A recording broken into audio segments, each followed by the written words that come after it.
In this tutorial in Cyberlink PowerDirector, we're going to take a second look at how to modify existing transitions. A caveat, we have to remember that you can only modify transitions that are part of the alpha subcategory in Cyberlink PowerDirector. In the previous exercise, we showed you how to do some modification. We'll finish it here. So I'm going to go to my transition room. That's my lightning bolt on the left. Click on that or press the F8 key. I have all my transitions here. I want to be in the alpha category, so I'll click the down arrow and then click on the word alpha. These are all the transitions that I can make some modifications to. Last time we took binary 1. Let's take it again, and I'm going to drag it down between image number 2 and image number 3 on track 1. And this is what it does.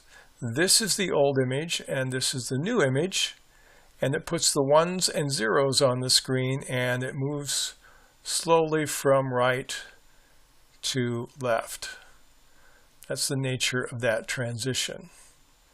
And the length of the transition you can control by clicking on it, and I can click on duration, and I can change it from 3 seconds if I want to as many as I prefer. I'll make that a 5-second transition.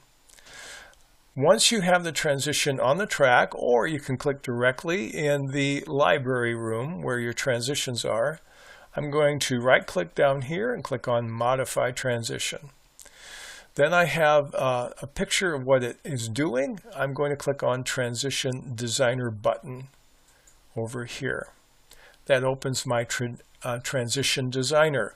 Last time we looked at all the features in the image window over here. How you can adjust the part of the image that you use. You can flip it upside down, left to right. You can keep the aspect ratio or not. Let's look at the other parts of the transition that you can change. The next category is border. I'm going to click the border on. I'm going to move my playhead over here, and notice the default is green.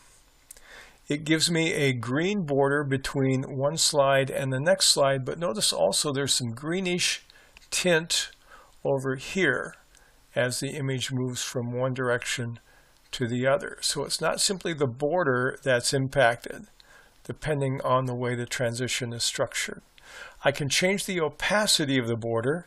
If I move it to the left, I subdue it a little bit more and more until I can actually make the color disappear, which is the same as turning the border off, or I can make it very pronounced if I want to. I can also go from uniform color to a 2-color gradient. Let's say we want to start out with a dark blue, and then let's finish with a purple. Oops, got to click on this right here. Purple, okay. There we go. And now I just changed the border, but notice there's some hints of color here and here as well. And so that's how I can change the border on the transition if I so choose.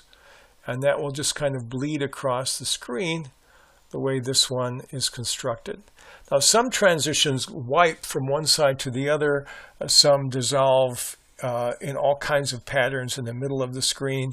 We're using this because it shows you an easy way to understand the impact of these changes on the transition. So that's my border, and I can turn it on or I can turn it off. I'll leave it on for now just for contrast. Another item we can change is the shift progression.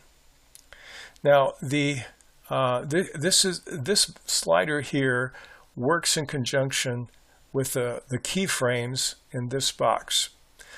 I prefer to ignore this completely and just use the keyframes, because watch the numbers change as I move my playhead. It starts here at 0 and then it goes to 100%. Now not all of the pre-designed ones work this way, but this shows you exactly what happens. Now if I want to add a keyframe, I can click anywhere on the white line with my left mouse button, and I can change the value here up or down. But let me show you what happens when I add a couple of keyframes. that are wildly different from one another. Let's go ahead and play this.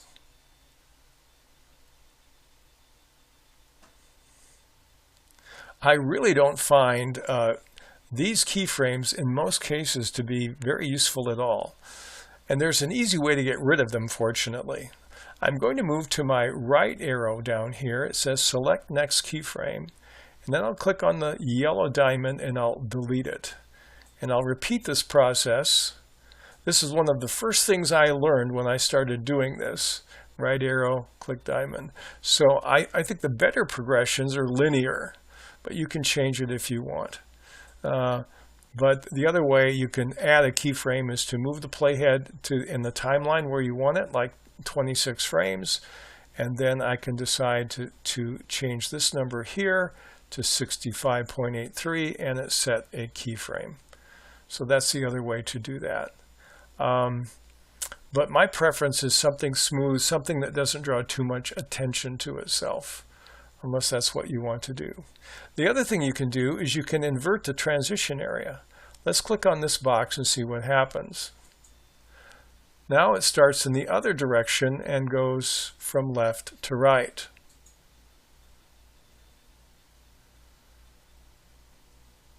The other thing you can change is the sharpness. Let's reduce that to 0 and see what difference that makes. I don't see hardly any color in this one now with the sharpness turned down. Let's maximize it and see what happens. Now you notice I have sharpness here, but I also have sharpness around anything impacted by my color selection in my border.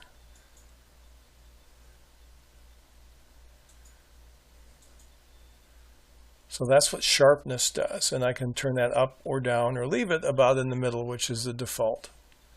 Or I can turn my border off completely, and it will change the kind of the edginess of the image here. If it's up to 40 there, and here it's a little more gritty, a little more grainy when it's down to 0. And now it's back up, it's more smoother.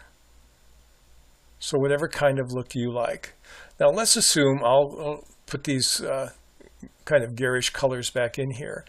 I'm done and I want to save this as a modification of the original transition. I'll click Save As. It gives me a name. I'll just call this Numbers 5 and click on OK. Now it saved that transition. I'll click OK down here. And notice it saved it in 2 places. It modified it here on the screen. And I close this window and go to my transition area and go to Custom. Now my Numbers 5 is saved in my Custom Transitions folder with any other transitions I have either created or modified.